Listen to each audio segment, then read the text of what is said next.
Welcome back to another video. In today's video I will be putting a Corksport Oil Catch Can on my 2022 Mazda 3 Turbo. The reason for the oil catch can is these modern day motors are direct injection and the gas goes directly into the cylinder. On the older engines it went into the head, the cylinder head, above the valves and would clean the valves off. So the PCV system puts out a gook that is milky like a combination of oil and gas. And it will now go on the valves and dirty them. This is to prevent that from happening. And it will now go into a catch can.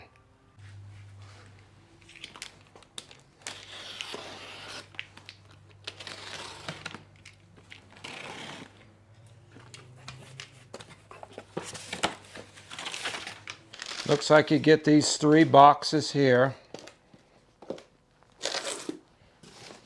and a bunch of tubing here, or hose, or whatever you want to call it.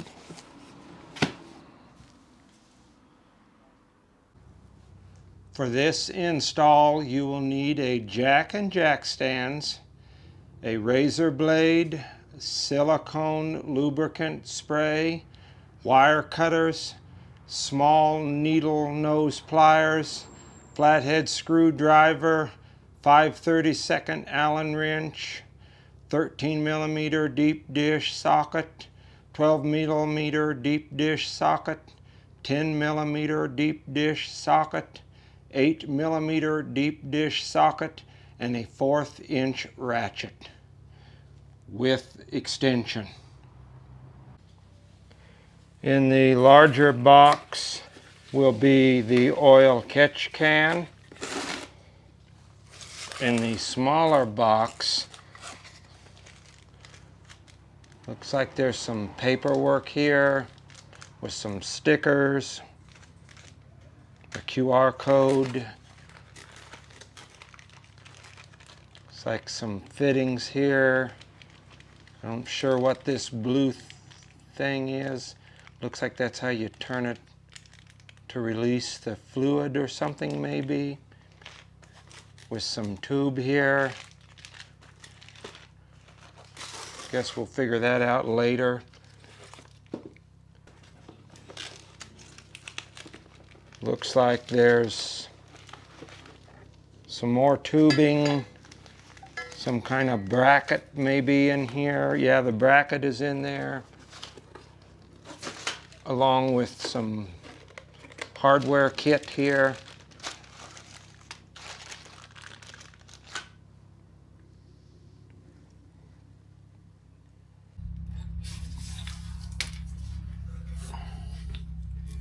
Now, for the first step, we will remove the 10mm bolts.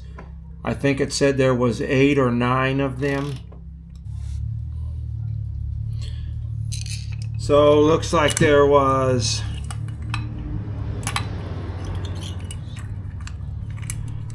9 10mm bolts for this. Looks like a piece of carpet board almost, the underbelly tray.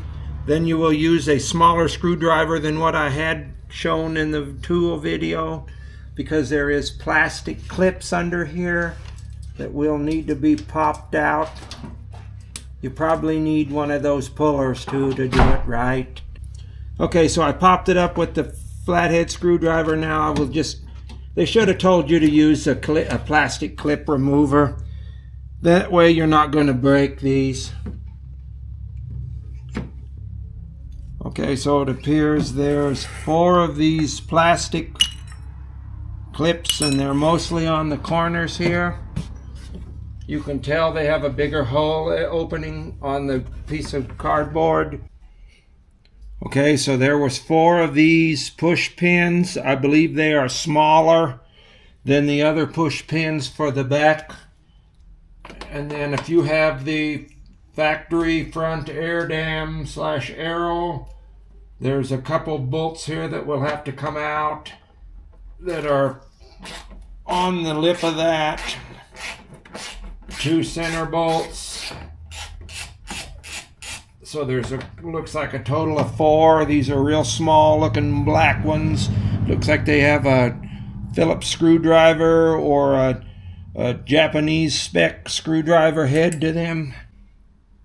One thing to note is on the front air dam, the bolts are longer than the bolts that are not with the air dam. Also, a thing to note here is on the back of this, the third or the middle screw, I should say, is another push pin on this on the very back.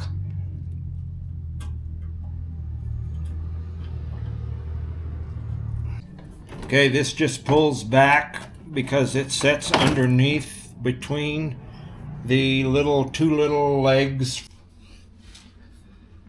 Okay, so on the left hand side of the vehicle we will be removing this, it sounds like. Again, more push clips and more 8mm. Looks like 1, 2, 3, 4 8mm. And at least 1 push pin there. Not sure how far up on the side we have to go. I will tell you in a few minutes. Okay, so there's 3 push clips inside the fender liner that would take and bring it out, and they're going to be like this. Okay, so they are saying that you need to remove the engine cover, which you can see I've started to. And I guess we'll be removing part of this air intake. If you had the factory one, you would remove these as well, and all of this up to here. Okay, so remove these 2 with a 10mm. I've unplugged the mass airflow, which is way down on the bottom in here if you have the air intake from Corksport. I guess I'll remove this guy right here, loosen it so I can get this charge tube, this air tube off here, and loosen it here. It looks like it pulls up from here and here, but the problem now is going to be is my mass airflow zip tied to here. I guess I'll have to cut that with my side cuts. And I think we have to remove this tube here. We'll see here in a few. Okay, so I just removed the whole box all in one piece, the air box. I undid this, I pulled this out, I cut this off like I said earlier with its zip tie. I pulled it out of these little clipper doodles here that kind of grab around little rubber grommets. There's 3 of them. Undid these 2 10mm. Everything here was 10mm. Okay, so you're going to put the 2 Allen bolts in just like this.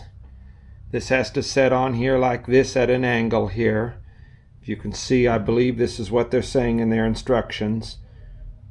The pictures are kind of vague, probably like you'll think this here is when you see it here. And then on the bottom here, it looks like there's a valve that's going to go on here. It's a 2-piece valve here. This will go on the end of this, and then I believe this, well, at least I thought it did, screws into here. I'll see here in a minute. Okay, so you will use a 13/16 to hold this part. Not sure why they didn't use everything with metric. Now your car will have some American on it. Then you will use a 13mm. Looks like in the picture they provided, they put some Teflon tape on it. It looks like it's got a valve here to open and shut it, so not sure why you would have needed Teflon tape. But I'm going to do exactly like their little instructions said or showed. I didn't think it said anything about Teflon. So again, it looks like there'll be more tools than what their instructions first said. You need to take this nipple out here with a 3/16 Allen to be able to get this bad boy on. It looks like down like that is open, as you may or may not be able to see through the hole here. When it's up at an angle, it's shut. When it's up like this, it is closed. As I cannot see down the orifice any longer. So this is what it will look like when it's finished being put together for this step. Okay, so in their instructions they're telling you to take the front bumper off. As you can see, I did not do that. You come from the driver's tire, come up just like this, and you will see this black bottom bolt here and a hole in the top way up here. Maybe you can see it. That is where it will mount. Okay, so it takes a 13 millimeter or ½ inch to bolt it up, and I believe this is where it goes once it's in place. So in the next step you'll have to remove the battery. It's 10 millimeters on each side. Take the 10 millimeters here, pull it off, take the battery out. Looks like these are 12 millimeters to get these three, because the battery tray has to come out as well. On the back of the battery tray are two coolant lines. You may see the two 10 millimeter bolts that will need to be removed, and then it sounds like you just push it backwards. Okay, not sure if you can see it, or I will try to let you see it. You see this bolt back here? This bolt back here, where my hand is, on the back of the inlet tube, needs undone, and this inlet tube needs taken off. You will need to remove this bracket here that was for the factory charge pipe. Looks like a 12 and maybe a couple 8s. So you will need to unplug these two electrical connectors from the charge pipe using a needle nose. Remove this from the charge pipe. So they are trying to tell me to remove this charge pipe. I do not know how to get the radiator hose off of it. I'm afraid of breaking this. Then they tell you to remove the throttle body, or just unbolting it and scoot it to the side. Guys, I got it. It just takes a little wiggling and finessing with a needle nose that are angled at the end. Finally got it out of there. Dang, that was a booger. Although you still can't remove it, something's still attached to it somewhere, it seems like. Oh, no, it's free. I'm just going to leave it laying here. These bolts back in here are wrong on the instructions. They are 18 millimeters, or excuse me, 8 millimeter, not 10 like they said. And the top bolt holding this throttle body on, those are all 8 as well. The top one is longer than the other 3. Now to get the bottom one out and see what's behind this bad boy. So I'm not sure if you can see in here. You see, this is it right here. And then it goes back in fairly deep. Don't think you're going to get any of this, but it goes back in fairly deep. Then there's a white connector on the end, which is a PCV. Extremely hard to get that little tube off of that little nipple there. Extremely hard. The nipple is, I'm not sure if you can even see my finger here moving. Right here is the nipple. Right here is the tube. Now let's see about the back. Not sure if you can see it or not, but that little nipple that goes over the intake port is very hard. They say to put the bolt facing down on the little gator hose clamp. Very hard to get it started as it tries to turn on you around and you can't get a bite because you're pushing up on it. Finally got it on, finally got it tight. Be very careful, because if you over tighten, you can't tell how tight it is, and it could crack the intake manifold. It's plastic. Now all the way back in there, is a plastic elbow looking thing. It's the PVC. You will need to face that to the left side and put 13 inches of hose. So cut off 13 inches on the supplied hose they gave you and use one of the original factory clamps, they're saying. The hose to the white PCV is very hard to get on. Very hard to get in there, and you need a very long pair of needle nose with a crook nose on them, slightly crook. And then if you have the Corksport inlet tube, you will need to remove this tube right here on the top here, this tube here with the metal circle around it, or the metal clamp, I guess. It's going to be hard to cut that off. I'm not sure how I'm going to do that. Okay, so this little tube here comes up from the turbo to the back of the valve cover. It has this little line, this little metal line here that I showed you, or a little clamp or whatever it's called. It's kind of hard to get off. It's very thick. You have to use a Dremel and be very careful. There is a plastic tube it goes into. You do not want to cut this tube right here. You do not want to cut that tube or you will be in trouble. Okay, so you're going to bolt both those back in on the top and bottom. You're going to bolt those back in on the top and bottom back here. You're going to bolt this up tight, these here tight. Plug these back in, route the hose from the PCV through to here.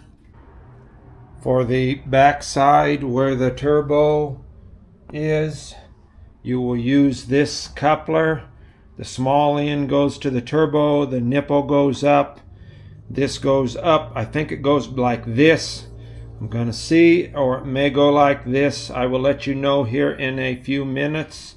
And it uses a 10 millimeter to tighten down. So to bolt this down, it will go like this. The bolt, the washer, the rubber washer, this plastic, a washer, and a very small black nut on the back side. So your inlet tube will eventually look like this when you get your end on. This side will be for this one. This side will be for this one. And then the Corksport emblem will go up. And it will go back here like this into the turbo. Take two. Big nut, small washer with a big bolt. Small bolt, real long or longer, with a big washer, a rubber washer. The back side is a big washer and a black nut with nylon. Then you will tighten this down up top here. It will look like this with the back onto the turbo. There will be one big hose. It's already cut to length. You'll put it on this elbow. You'll cut this shiny hose here to 35 inches and butt it in together to make a tube that goes from the back of the valve cover right here. The tube that you added coming from the PCV, you will take this T and push it in here like this, making this go to the left wheel and this to the cab of the car. The big portion of the tube you just made goes onto here with the clamp provided, with the hose clamp provided. It snakes around back here, up through here, across here, on this side of the transmission cable linkage, this side of the air tube or whatever this is for the tranny, and then down here on this side of the wiring harness here. And I moved this back out like the photos show instead of under like I had it. I moved it back out here because I will be making a new tube to go down to there. I just cut a 19-inch section that will go in the T over here and go to the bottom of the oil catch can. So it will go out of the T down here, snake through here, and come down and plug into there at the bottom of the oil catch can. Bottom port. Okay, so the 90-degree angle goes on there on the top of the inlet, turbo inlet. Very hard to get on. I think it's a wrong sizing. One size is bigger than the other and they both should be the same size. Had a hell of a time. The bigger side is easy to go on the new tube, the new supplied tube, or it's easier I should say. Snake them down here, zip tie them together, snake them down around. Careful to get it around here to where it doesn't get in the way. I think that leverage only moves back and forth, so it looks like there's some room. Snaked it down here. It goes into the top, mounts into the top port. And now I will put back in the battery and finish the intake and be done. And when you're done, it should look exactly like it did before you took it apart. As you can see and probably can tell, it's a few days. I take that back, about a week after I finished the install, as it was getting really late and I just wanted to put it together. But everything goes back. It will look like it originally did, and you will never really know unless you really look. And you will have to remember there is now a catch can under here that you will need to drain every time you change the oil or have somebody change the oil. If you're into cars like I am, you change your own motor oil. But this is the finished product here. I would like to thank you for watching the video. Please like and subscribe and comment below. Have a great day.